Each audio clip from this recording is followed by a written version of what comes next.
নমস্কাৰ এই মুহূৰ্তত আহি পৰিছে সন্ধিয়াৰ কেইবাটাও গুৰুত্বপূৰ্ণ খবৰ আৰু এনে ধৰণৰ খবৰসমূহ নিতো চাবৰ কাৰণে চেনেলটো সাবস্ক্ৰাইব কৰি ভিডিঅ'টোত এটা লাইক কৰি দিব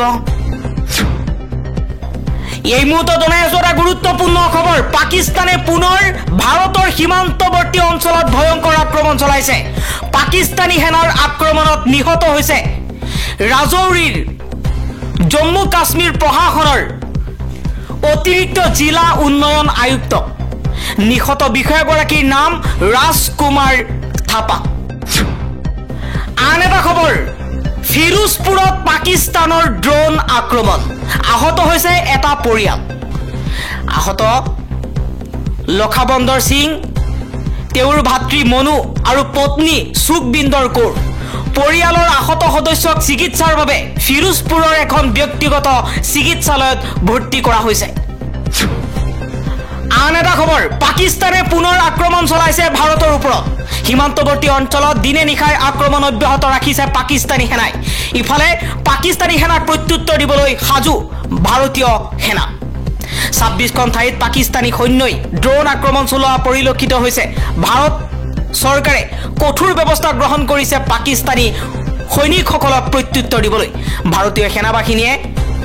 পাকিস্তানী সৈনিকক প্ৰত্যুত্তৰ দিয়াত এতিয়া বহু ঠাইৰ পৰা উভতি যাবলগীয়া হৈছে পাকিস্তানী সেনা পৰৱৰ্তী খবৰ পাকিস্তানে শ্ৰীনগৰ আৱন্তিপুৰা বায়ুসেনাৰ ঘাটিত আক্ৰমণৰ চেষ্টা চলাইছে পাকিস্তানে যুঁজাৰু বিমানেৰে আক্ৰমণৰ চেষ্টা চলাইছিল বায়ুসেনাৰ ঘাটিত আক্ৰমণৰ চেষ্টা চলাইছিল পাক সেনাই বৈদেশিক মন্ত্ৰালয় আৰু সেনাৰ যুটীয়া সংবাদমেলত এই কথা জনাইছে ভাৰত চৰকাৰে যিকোনো সময়ত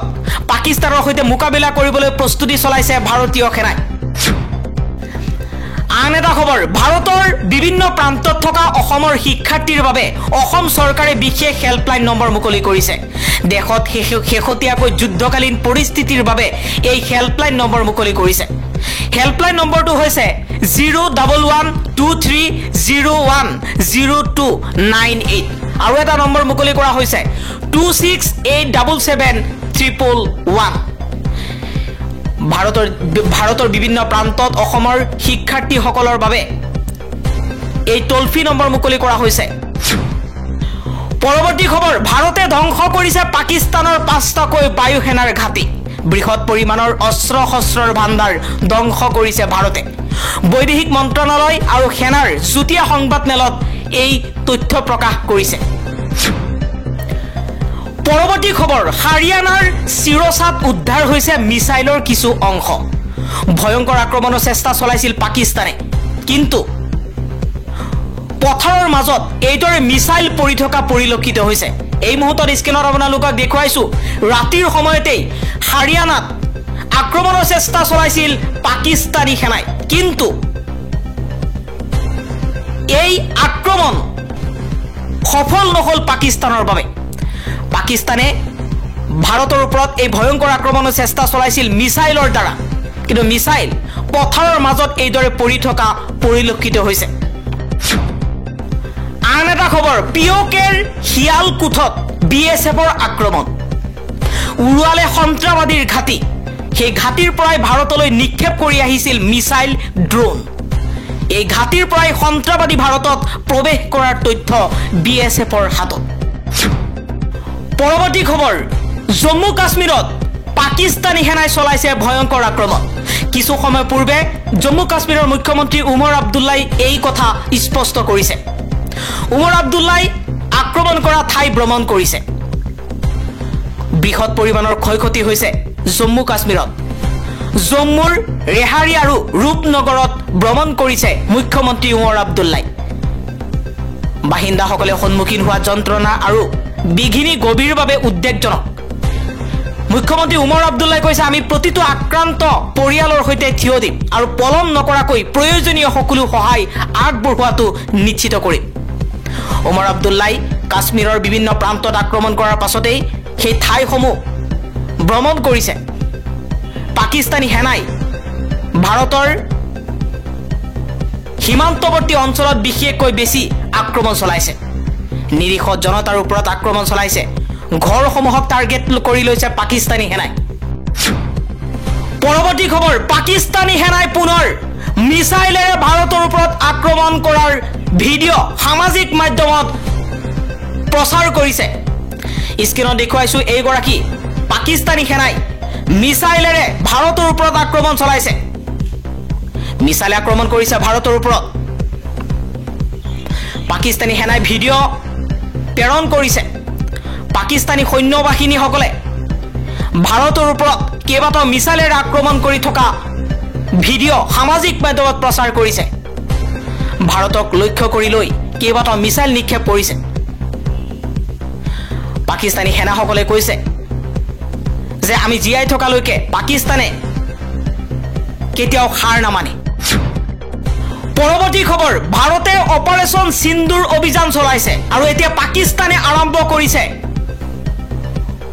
অপাৰেশ্যন বুনিয়ান মাৰ্চৰ পৰৱৰ্তী খবৰ ভাৰত পাকিস্তানৰ মাজত যুদ্ধ চলি থকা পৰ্যন্ত কেইবাটাও বিষয়ত গুৰুত্ব চৰকাৰৰ ৰাজহুৱাকৈ সেমিনাৰ পাতিব নোৱাৰিব কোনোৱে চৰকাৰী খৰচত কোনো মন্ত্ৰী বিষয়াই বিদেশ ভ্ৰমণ কৰিব নোৱাৰিব আৰক্ষীক বাদ দি কোনো চৰকাৰী বিষয়াই কিনিব নোৱাৰিব গাড়ী সংবাদমেল যোগে এই কথা সদৰি কৰিছে মুখ্যমন্ত্ৰী হিমন্ত বিশ্ব শৰ্মাই আন এটা খবৰ দেশৰ সাম্প্ৰতিক পৰিস্থিতিৰ পৰিপ্ৰেক্ষিতত আজি অনুষ্ঠিত অসম কেবিনেট বৈঠকত ৰাজ্যত গ্ৰহণ কৰিছে কেইবাটাও গুৰুত্বপূৰ্ণ সিদ্ধান্ত মুখ্যমন্ত্ৰী হিমন্ত বিশ্ব শৰ্মাৰ চৰকাৰে নাগৰিক হিচাপে আমাৰ দেশৰ প্ৰতি থকা দায়বদ্ধতা প্ৰকাশৰ লগতে দেশৰ শত্ৰুৰ বিৰুদ্ধে কৰা যুঁজখনত কিছু হলেও সহায় আগবঢ়াব বুলি মন্তব্য কৰিছে বিশেষ জাননী প্ৰেৰণ কৰা হৈছে চলিত পৰিস্থিতিৰ প্ৰতি লক্ষ্য ৰাখি অসমত গ্ৰহণ কৰিব লগা বিশেষ ব্যৱস্থা জিলা প্ৰশাসন আৰু বিভাগৰ মুৰব্বীসকলে সকলো কৰ্মচাৰীৰ শেহতীয়া যোগাযোগ সবিশেষ মোবাইল নম্বৰ ইমেইল আৰু ঠিকনা মজুত ৰাখিব চিকিৎসালয় আৰু স্বাস্থ্য প্ৰতিষ্ঠানসমূহ স্বেচ্ছাসেৱী ৰক্তদাতাসকল বিশেষকৈ বিৰল ব্লাড গ্ৰুপৰ লোকসকলৰ এক আপডেটেড ৰেজিষ্ট্ৰি মজুত ৰাখিব চিকিৎসালয়সমূহত জৰুৰীকালীন অৱস্থাৰ বাবে পৰ্যাপ্ত উপলব্ধতা নিশ্চিত কৰিবলৈ ইন্ধন আৰু চিকিৎসা সামগ্ৰীৰ পুনৰীক্ষণ কৰিব লাগিব সকলো ক্ষেত্ৰভিত্তিক কাৰ্যালয়ে যিকোনো আকস্মিক প্ৰয়োজনীয়তাত সহায়ৰ বাবে 24 ঘণ্টীয়া তৎপৰতাৰে সাজু থাকিব লাগিব প্ৰতিৰক্ষা বাহিনীৰ চৰকাৰী দল বা কনভয়ৰ মসৃণ চলাচল আৰু লজিষ্টিক সুবিধাৰ বাবে জিলা আৰু ৰাজ্যিক পৰ্যায়ত সমন্বয় প্ৰণালী সক্ৰিয় কৰা হ'ব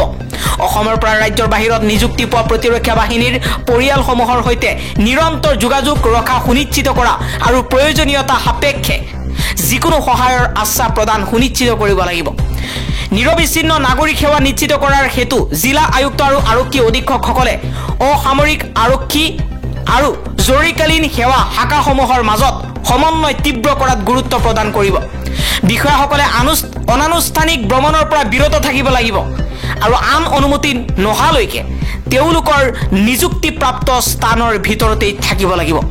ৰাজ্যৰ সাময়িক কৰ্তব্য আৰু সংহতিক প্ৰতিফলিত কৰি সকলো বিভাগ আৰু প্ৰতিষ্ঠানে দৃষ্টান্তমূলক অনুশাসন দক্ষতা প্ৰদৰ্শন কৰিব লাগিব মুখ্যমন্ত্ৰী হিমন্ত বিশ্ব শৰ্মাই বিশেষ জাননীৰ জৰিয়তে লগতে কৈছে সমূহ আলোচনা চক্ৰ কৰ্মশালা স্মাৰক অনুষ্ঠান আৰু ব্যয় সমৃদ্ধ সন্মিলন আৰু অনুষ্ঠান পিছুৱাই দিয়া হ'ব অসম চৰকাৰৰ কোনো বিষয়া মন্ত্ৰীৰ বিদেশ ভ্ৰমণ বা অপ্ৰয়োজনীয় বহিৰাজ্য ভ্ৰমণৰ অনুমোদন পৰিহাৰ